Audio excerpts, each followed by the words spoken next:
Hey guys, welcome back to my channel. I am sure आप लोग healthy होंगे और अपनी हेल्थ का ध्यान एज यूजुअल रख रहे होंगे। सो गाइस, आज मैं आपको मिलवाने वाला हूं इंडिया की टॉप फीमेल बॉडी बिल्डर से, जिन्होंने की सबसे ज्यादा इंटरनेशनल मेडल्स और चैंपियनशिप्स में पार्टिसिपेट किया हुआ, मेडल्स विन किए हुए हैं। गाइस, इनकी स्टोरी उतनी ही इंटरेस्टिंग है जितनी कि आप सोच सकते हैं किसी भी मूवी के बारे में, जब कोई मूवी बनती होगी। बहुत ही ज्यादा सिनेमैटिक और ड्रामेटिक स्टोरीज हैं।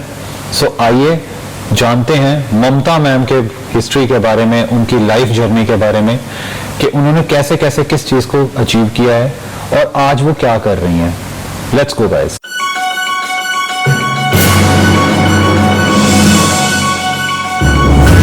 ममता ma'am, welcome to my interview. Hi Manpreet, thank you. So ma'am, मैं अपना इंटरव्यू स्टार्ट करूं उसमें मैं सबसे पहला क्वेश्चन आपसे ये पूछना चाहूँगा कि आपने आखिर बॉडी बिल्डिंग स्टार्ट ही क्यों की? जैसा कि मैं जानता हूँ आपने अपनी शादी के बाद स्टार्ट किया था बॉडी बिल्डिंग, तो क्या वरुण सर की तरफ से कोई ऑर्डर या कोई फोर्सफुली कोई चीज़ रही थी जिसकी वजह से आपने स्टार्ट किया? मनप्रीत जी, ये हस्बैंड से सर की तरफ से तो कोई वो ऑर्डर नहीं था जी। लेकिन स्टार्टिंग में मुझे बॉडी बिल्डिंग बनना है, मुझे ये कॉम्पीट करना है, वो मुझे दिमाग में नहीं था। अच्छा। लेकिन ऐसे कि हस्बैंड का बॉडी और इसका कंपटीशन और ये इसका जब जो गेम चलता आ रहा है स्टार्टिंग से, तो मुझे लगा कि मुझे एब्स बनाना बहुत पसंद थे। तो मैंने सोचा कि मुझे भी एब्स बना सकता है। तो उसी टाइम मेरा जिम खुल गया था हमारा। तो सर ने बोला कि एब्स तो थोड़ा मुश्किल होगा, यहाँ पे एब्स बनाने का वो नहीं होता, इंडिया में नहीं चलता। लेकिन मुझे अच्छा लगा कि मेरा अपने लोग मेरे अंदर मेरे ऊपर विश्वास नहीं होता है ना, तो मुझे उसको पूरा चैलेंज करके प्रूफ करके दिखाना मुझे थोड़ा अच्छा लगता है। लेकिन मैंने बहुत ऐसा सोचा कि मैं ये करके दिखाती हूँ। उसी टाइम उसका सर का ट्रेनिंग गए थे 2 मंथ के CRPF का वो ट्रेनिंग गए थे। तब मुझे स्टार्टिंग से मेरा फ़ायदा है कि मनप्रीत जी, मेरी बॉडी में बहुत टाइम से मैंने इनकी सेवा किया, मतलब डाइट वाइट उसकी, मतलब ऊपर से कंपटीशन टाइमिंग, ऑफ सीजन और क्या करना क्या नहीं करना, वो सब मेरे अंदर नॉलेज था। तो मैंने इसको एक्सपांड करके मैंने एक्सरसाइज किया अपने जिम में। तो मेरा ट्रांसफॉर्म बहुत जल्दी हो गया था।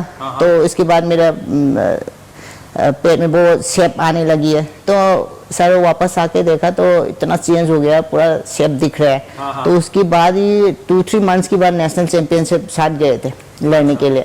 तब धीरे धीरे शुरू हो गया था। स्टार्टिंग में जैसे कंपटीशन है मैं ऐसे लड़ूंगी, मेरे दिमाग में कुछ वो आइडिया नहीं था। तो यानी आपने खुद ही एक्सपेरिमेंट करके यस। Very nice. अच्छा, मैंने एक चीज अभी नोटिस किया कि आप वरुण सर को, जबकि वो तो आपके हस्बैंड हैं, आप उनको सर बुलाते हैं। ये बहुत सारे इंटरव्यूज में भी पूछा था, लेकिन मैं इनके नाम नहीं ले सकते। शादी से पहले से मैं इनका नाम लेके बुलाया ही नहीं। अच्छा। हम कॉलेज में मिले थे लेकिन उसको नाम मुंह से नहीं निकलते। मैं इनको मतलब पता नहीं है। तो भगवान निकनेम है घर पे कुछ, घर पे सर के नाम से बुलाते हैं? नहीं, घर पे है कुछ। अच्छा। इनकी बड़ी दीदी है छोटी वाली, उसने जो नाम दिया वो मैं भी ऐसे बुला लेती हूँ। लेकिन ऐसा है कि शॉर्टकट मुझे कंफर्टेबल हो गया सर बोलना, सबके सामने ये बात करना। लेकिन खुद उसको मैं सर करके तो बुलाते नहीं। How lovely is that? Thank you. अच्छा ममता मैम, जैसा कि आपने बताया कि शादी के बाद आपने बॉडी बिल्डिंग स्टार्ट किया था। सो ऑफ कोर्स शादी के बाद अगर आप स्टार्ट कर रहे हो तो आपके इन लॉज की तरफ से कभी कोई इस चीज की कोई कोई कमेंट आया हो कि क्या जरूरत पड़ी है? क्योंकि जहां तक मैं जानता हूं और हम सब लोग, हमारे व्यूअर्स भी जानते हैं कि प्रोफेशनल बॉडी बिल्डिंग करने के लिए अपने आप को एक्सट्रीम लेवल पर ट्रांसफॉर्म करना पड़ता है। एंड बीइंग अ फीमेल होते हुए आपके लिए तो बहुत चैलेंजिंग रहा होगा। तो उसके बारे में मतलब थोड़ा सा मेरे व्यूअर्स के साथ शेयर कीजिए। ये बहुत ज़्यादा इम्पोर्टेंट है मेरे लिए सबको बताना। ये हमारी ऐसे कि घर पे शादी होने के बाद हमें घूंघट में रहते हैं। अच्छा। और इन लॉज के सामने कुछ मम्मी पापा की खाना लेके जा रहे तो हम चप्पल पहन के नहीं जा सकते, उसको अच्छा। चप्पल साइड में रख के, और उनको मतलब रेस्पेक्ट देना बहुत ज़रूरी होता है। और बिना हमें दुपट्टा सिर से वो ढक के इन लोगों के सामने हमें नहीं फेस नहीं करते। हाँ। और मैं सबसे छोटी बहू हूँ, तो मेरे हस्बैंड के 2 और बड़े भैया है, एक तो एक्सपायर हो गया लेकिन एक भी है अभी। तो इन लोगों के सामने भी हमें इनकी रूम नहीं जाती और इनके सामने मुझे घूंघट में ही रहता है। अच्छा। तो इसी सिचुएशन में, इसी माहौल से निकल के मैंने बिकनी पहन के वर्ल्ड लेवल में, वर्ल्ड स्टेज में किस तरह फाइट किया है, किस तरह खड़े किया, किस तरह कंपटीशन लड़ा, मैं अभी 2-5 मिनट में नहीं एक्सप्लेन नहीं कर सकती। लेकिन मेरी हस्बैंड मेरी हमेशा मतलब इसी गेम को उसको पसंद है, मेरी परवाह नहीं है, उसको गेम को ज़्यादा उसको प्यारा है। मतलब उसने बहुत सारे लड़कों को भी उसने मतलब गाइड किया हुआ है, और ये बहुत एक्सपेंसिव है लेकिन फिर भी उसने मेरा भी मतलब ना कमी ना रहे कुछ। ये जब यहाँ पे कदम रखने के बाद मुझे कोई मतलब मेरी कोई कंप्लेन जब आएगा वो अच्छा नहीं लगता, वो पूरा मेरे लिए पूरा कर लेता है। अच्छा। सबसे मेन क्योंकि वो मेरा हर स्टेप में साथ दिया इसी गेम से, तो मुझे बिकनी पहनना और ये कंपटीशन लड़ना, इन लॉज के साथ से कोई कंप्लेन किसी ने नहीं बोला, क्योंकि इनकी फैमिली ऐसे कि सारे स्पोर्ट्स प्लेयर है। मेरा फादर इन लॉ है, वो भी जेवलिन थ्रो नेशनल चैंपियन है उसी टाइम का। अच्छा। यस। और इनका जो मेरा जो भैया है हस्बैंड का, वो भी टाइकोंडो ब्लैक बेल्ट वगैरह है। इनकी फैमिली ज़्यादा से ज़्यादा स्पोर्ट्स को पसंद करता है, स्पोर्ट्स को मतलब बहुत ज़्यादा इज्जत देता है। तो हस्बैंड ने जो इसका गेम जो मैंने जो इनके साथ जा रहे, इनकी साइड से कोई कंप्लेन नहीं है। वो लोग ज़्यादा मुझे मोटिवेशन बढ़ाते हैं। वो कभी कभार यस क्वेश्चन पूछते हैं, फादर इन लॉ अभी तो दुनिया में नहीं है, फिर भी मेरे दिल से इनके लिए बहुत प्यार और बहुत ज़्यादा रेस्पेक्ट है। वो हमेशा हमें घर से दिल्ली के लिए निकलते थे फैमिली, तो उसने मेरे हस्बैंड को ब्लेसिंग दिया, इसका मतलब आशीर्वाद। हम इनके पाँव छूके, मम्मी पापा के पाँव छूके हम निकले थे। उसने मेरे हस्बैंड को फादर इन लॉ ने क्या आशीर्वाद दिया था, मैं आज वो दुनिया में नहीं है लेकिन मैं मन से एक्सेप्ट करता हूँ। और वो कह रहा था कि तुम वर्ल्ड फेमस हो जाओ और वर्ल्ड चैंपियन, एशियन, पूरा मतलब वर्ल्ड में फेमस हो जाओ, वर्ल्ड चैंपियन हो जाओ, यूनिवर्स बन जाओ। वो हमेशा हस्बैंड पे आशीर्वाद देता रहा है। और मैं मेरे पापा को बहुत प्यार करती हूँ, तो मैं इन लॉज को, फादर इन लॉज को मेरे पापा जैसा मैं मानता हूँ। उसी के आशीर्वाद जो है मेरे ऊपर भी आ गया। मैंने कोई सोचा नहीं था, लेकिन वो बहुत अच्छा इंसान है। उसी ने मेरे पापा जी ने जो हस्बैंड को जो ब्लेसिंग किया वो मुझे मिली है। मैं वर्ल्ड और एशिया का जो चैंपियन बनी है, तो इनकी बहुत बड़ा हाथ है मेरे सिर पे। यानी कि you are a blessed daughter in law. Yes this is what I can yes say. Yes. अच्छा, आज आपके खुद के कितने बच्चे हैं ममता मैम? मेरे 3 बच्चे हैं, 2 लड़की 1 लड़का है। Very nice. सो उनका खुद का रिव्यू क्या रहता है जब वो देखते हैं कि उनकी मॉम जो है एक वर्ल्ड चैंपियन है और इतने सारे उन्होंने मेडल्स विन किए, इतने सारे टाइटल्स मारे हैं, तो ये तो वो कैसा आपके साथ में सोचते हैं, क्या बात करते हैं वो आपसे? ये अभी भी बच्चे उसी टाइम मैंने स्टार्ट किया था, बच्चे तीनों छोटे थे, लेकिन दोनों बच्चे तीनों पहले टाइकोंडो प्रैक्टिस जाते थे स्टार्टिंग से, मैंने बॉडी बिल्डिंग शुरू होने से पहले। लेकिन इनको गेम और इनके पापा करते आ रहे हैं, इन लोगों को नॉलेज तो है। लेकिन जब मैं शुरू कर रही थी तो मैंने मेडल हासिल करना शुरू हो गया, मेरे इंटरव्यूज़ वगैरह ले रहे थे, तब उसी ने मतलब इन लोगों को ऐसे कि छोटी वाली लड़की को थोड़ा सा पसंद नहीं था, उनको सुंदर बनाना ये वो बहुत पसंद थी। मम्मा आपका पूरा बॉडी चेंज हो गया, पत्थर जैसा हो गया, मुझे अच्छा नहीं लगा, ऐसे फेस बहुत खराब दिखा रहे थे। और बड़ी वाली बेटी वो तो खुद एक स्पोर्ट्स पर्सन है, तो मुझे एग्री करते हैं मम्मा अच्छा है ये वो। लेकिन और लड़का तो मतलब हमेशा वो मेरा सपोर्ट करता है हर चीज़ में। माँ आपका एब्स खराब हो गया, आपका अच्छा हो रहा है, आपका मस्कुलर है या फिर खराब हुआ, वो मेरा ऑब्जर्व करता रहता है। वो ज़्यादा मतलब मेरे लिए तो एगो मेंटर है वो भी। अच्छा। उसने जब अभी अभी इसी कोविड की वजह से हम सब घर पे थे, तब मैंने पूरा मतलब माइंड पूरा डाउन हो गया, पूरा शॉकिंग हो गया। मतलब बहुत सारे लोगों का घर बर्बाद हो गया, कहीं का जॉब छिन गई, कहीं की रहने का खाने का नहीं था। मैंने बहुत टाइम से न्यूज़ वगैरह और ये देखा नहीं था। लॉकडाउन में मैंने दोबारा न्यूज़ देखा तो मुझे देखा नहीं जा रहा था, मुझे बहुत मतलब रो रो के देख रही थी क्या हो रहा है। तो उसी टाइम कभी कभी इंटरव्यूज़ दे रहा था नोटिस का, ये होम वर्कआउट दिखा देना, थोड़ा थोड़ा वीडियो शॉट। मुझे उसी टाइम मेरे दिमाग में वो नहीं चल रहा था मेरे, क्यों मुझे एक्सरसाइज करने हैं। काफ़ी लोगों का तो घर भी नहीं है, खाने का भी नहीं है, तो मैं एक्सरसाइज करके मुझे ये मन नहीं लगा।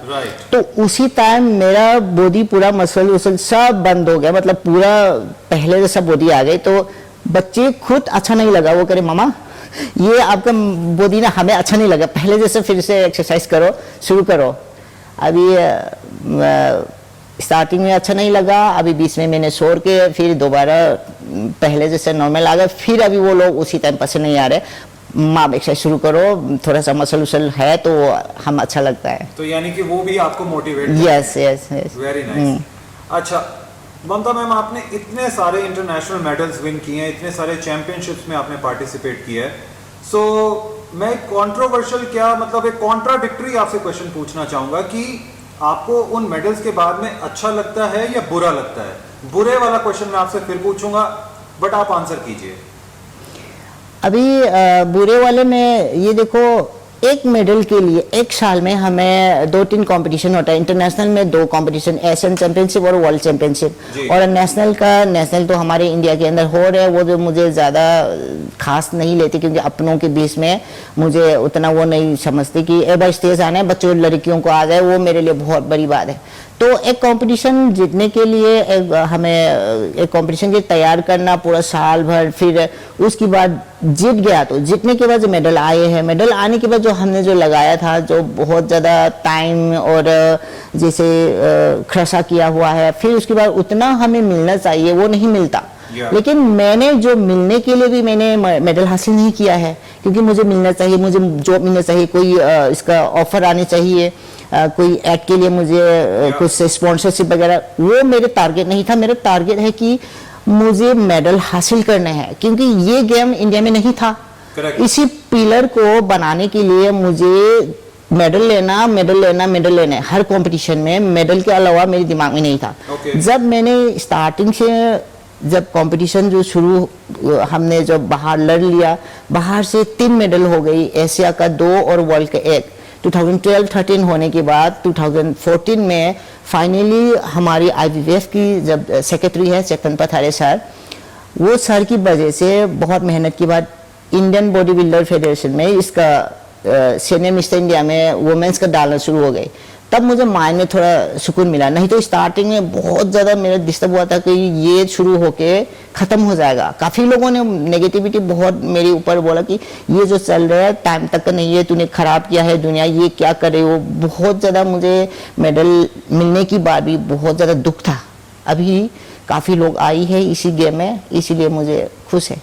वेरी नाइस ममता मैम, यानी कि आपका सिर्फ और सिर्फ पर्पस रहा है इंडिया के मेडल लेकर के आना, रादर देन उस चीज को कमर्शियलाइज कर देना। Yes, very brave and very inspirational. So Mamta ma'am, अगर आपके व्यूअर्स बहुत सारी फीमेल एथलीट्स हैं जो आपको अपना मेंटोर, अपना आइडल मानती हैं, सो वो भी आपसे जानना चाहेंगी कि आपका खुद का फेवरेट बॉडी पार्ट और कौन सी वर्कआउट ऐसी है जो आप बहुत पसंद करते हैं करना?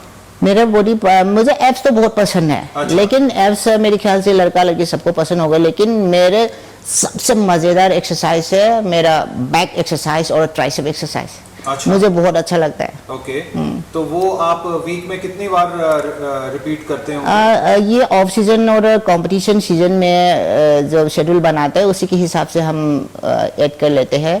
कंपटीशन चार्ट में तो हमें हफ्ते में 2 बार आएगा, लेकिन वो बीच में जो मेरा जो फेवरेट है वो ज़्यादा मैं डालती हूँ, एक दिन छोड़ के एक दिन। अच्छा। लेकिन मेरी बॉडी को क्या ज़रूरत है, कि कौन सी जगह पे ज़्यादा ध्यान देना है और मेरा क्या कमी है, उसमें मैं फोकस रखती हूँ, और मेरा हस्बैंड मेरा देखेगा ये यहाँ कमी है, ये इसको और ज़्यादा हमें ध्यान देना जी। है, कब कौन से गैप ऑफ रह के कितने घंटे के बाद हमें ये एक्सरसाइज कर सकते हैं। या। ऐसे छोटे छोटे बात ऐसे होता है कि मैं जो पसंद है बैक पसंद है तो बैक बार बार नहीं मार सकती, जो मुझे थाई को भी इम्प्रूवमेंट करनी है, काफ इम्प्रूवमेंट करनी है, हैमस्ट्रिंग को देखनी होती है, और इसके साथ हमें बॉडी पार्ट्स को जो पसंद है मुझे ट्राइसेप भी नहीं मार सकते, जो मेरी ज़रूरत पड़ती है उसके हिसाब से कितने घंटे गैप लेके फिर दोबारा इसको जो मुझे पसंद है उसको कर सकते हैं। Okay. ऐसे छोटे छोटे बात को हमने बहुत ज़्यादा डिस्कस करने के बाद ये ट्रांसफॉर्म बनाया हुआ है। Okay, all right. अच्छा ममता मैम, जैसा कि आपने बताया कि आपकी डॉटर भी हैं, Yes. So being a female, क्या आप अपनी डॉटर को भी फीमेल बॉडी बिल्डर बनाना चाहेंगी? मैं ये पूछा भी नहीं है उसको, लेकिन कभी कभार मैं ऐसे बोल देती हूँ, सर भी हस्बैंड भी उनको बोलती हूँ हाँ। फिटनेस वगैरह तो कर सकते हैं, बॉडी बिल्डिंग तो बहुत मुश्किल है, लेकिन वो खुद पसंद नहीं है। अच्छा। वो खुद ऑलरेडी इसको ताइक्वांडो में है, तो वो कह रहे मम्मा मेरा गेम मुझे अच्छा लगता है, हाँ। और ये आपका गेम मैं बहुत रेस्पेक्ट देती हूँ, लेकिन मैं फिटनेस वगैरह जो भी है मुझे उतना इंटरेस्ट नहीं है। अच्छा। ऐसे बोल रहे। सो यानी उनकी चॉइस जो है किसी और स्पोर्ट की है। Yes yes. All right. मैं लास्ट क्वेश्चन आपसे ममता मैम लेना चाहूंगा, Okay. और वो ये होगा कि आज तक का सबसे बेस्ट कॉम्प्लीमेंट और आज तक का सबसे वर्स्ट कमेंट आपको क्या मिला होगा? सबसे पहले मैं जो अच्छा नहीं बोलता वो पहले बताना चाहती हूँ, क्योंकि अभी ये गेम नंबर 1 ये आदमी का गेम है। ये बॉडी बनाना और मसल्स निकालना, और जैसे एक इंसान एक महिला की पूरा चेंज करके, पूरा ट्रांसफॉर्म करके पूरा आदमी जैसा लुक बनाना, मतलब ये बहुत ज़्यादा खराब लगता है। सामने वाले बहुत ज़्यादा कमेंट खराब बोलते हैं बहुत सारे लोगों ने, लेकिन इसी खराब जो है वो मैं सोचते रहेंगी, वो मैं दुख तो है, बुरा लगता है कभी कमेंट आया हुआ है, लेकिन मुझे इसको सोचेंगी, इसको पढ़ूंगी तो मैं आगे नहीं बढ़ पाऊंगा। Right. क्योंकि मुझे बचपन से मुझे कुछ अलग करना था, कुछ अलग जिसे किसी ने नहीं किया हो।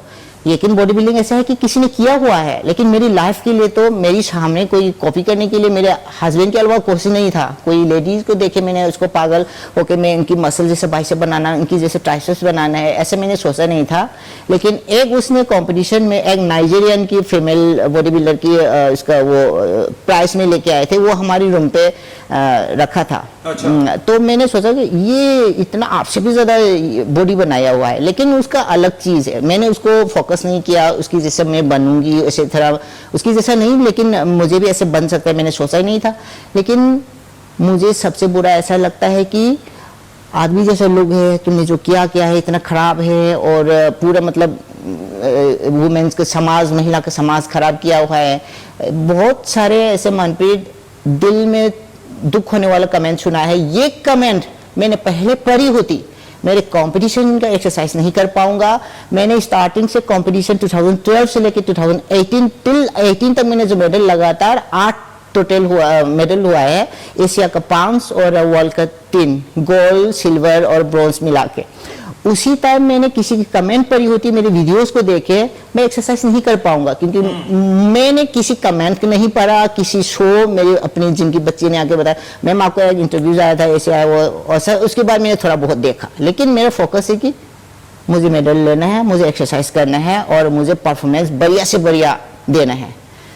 तो कमेंट खराब वाला मुझे अच्छा नहीं लगा, और क्योंकि अभी मेरा तो निकल गया, काफ़ी लोगों लड़की भी आ रही है, इनके लिए सोच के मुझे अच्छा जो बोलने के लिए मन करता है, खराब बोलने मुझे अच्छा नहीं लगा है। लेकिन जो भी बोल रहे हैं तो सबकी अलग अलग माइंड है, सबकी अलग अलग सोच है, मैं बता नहीं सकती। लेकिन अच्छा वाला काम है, जैसे कि हमारी इंडिया में सबसे इंटरनेशनल लेवल में जब वुमेन ने मेडल लिया है, तो मेरे नाम से जो हमारे इंडिया को मैंने रिकॉग्नाइज किया, फर्स्ट लेडी नाम भी दिया हुआ है।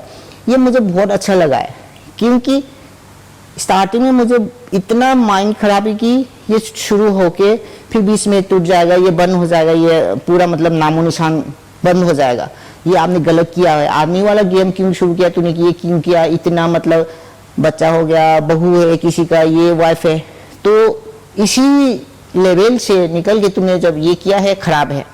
तो उसी टाइम ये छोड़ के जब मेरे टाइटल आने के बाद उसने तारीफ किया है, आपने जो रास्ता नहीं था, जो पहाड़ में जो इसका कांटों भरी पहाड़ में जो रास्ता नहीं है, तो आपने जो उसको पूरा रास्ता बना के सबके लिए रास्ता बना के रखा है। ये वाले जो मैंने फर्स्ट टाइम हस्बैंड हम दोनों वहाँ की इनकी होम टाउन, हमारे होम टाउन जिम में जो ओल्ड एज सर का हस्बैंड का कोच है पुराना, एंड माई पाक सिंह, वो भी नेशनल चैंपियन है, उसी इन सभी लोगों ने, इतने एज लोगों ने, मैं बहुत शर्म आ रही थी, मैं क्या करूं, इनने हमें रिसेप्शन के लिए बुलाया है। तो उसी टाइम उसी ने उसी वर्ड्स को हमारे रिसेप्शन में बोला कि बेटा आपने जो रास्ता नहीं था पहाड़ में कठिन, हम तो बहुत छोटा सिटी है हमारे मणिपुर, तो किसी ने तो जानता भी नहीं है, लेकिन आपने जो रास्ता बनाया है ना फ्यूचर का, आने वाले लड़कियों का, ये हमें बहुत अच्छा लगा। इन लोगों ने इतना आशीर्वाद दिया, उसी दिन से मुझे चैलेंज हुआ। इतने बड़े लोगों ने, वो भी बुजुर्ग लोगों ने मेरे लिए इतना तारीफ किया है, अभी भी मैं रोंगटे खड़े हो गई। उसी टाइम से मैं किसी को डर नहीं है, अरे जो मैंने किया है रास्ता नहीं, मैंने रास्ता बनाया, इसका मतलब मैंने अच्छा किया है। यस, तो मुझे अभी यहाँ बैठ के मैं इतना खुश हो रही हूँ, क्योंकि बहुत सारी लड़कियाँ, लेडीज आ रही है बॉडी बिल्डिंग में, फिटनेस में, मसल निकालने में, मसल बनाने में। मैं पहले बहुत ज़्यादा परेशान थी, डर थी, क्योंकि ये शुरू होके 1-2 साल में मिट जाएगा, बंद हो जाएगा, ये आदमी का गेम है, औरत का नहीं है, ये सुनी नहीं है, ये अलग, ये वो गेम, ऐसा वैसा कुछ नहीं है। लेकिन ये आ रहे हैं, ये कर रहे हैं, ये सपने नहीं है, ये हकीकत है। ये मुझे बहुत अच्छा लगा। Very nice, very nice. It's absolutely true Mamata ma'am कि आपने no doubt Indian female athletes के लिए रास्ता बनाया है, and I would like to thank you for that as well. Also I would like to thank you आज मेरे को और मेरे व्यूअर्स को टाइम देने के लिए। Thank you Manpreet ji, thank you so much Mamata. Thank you.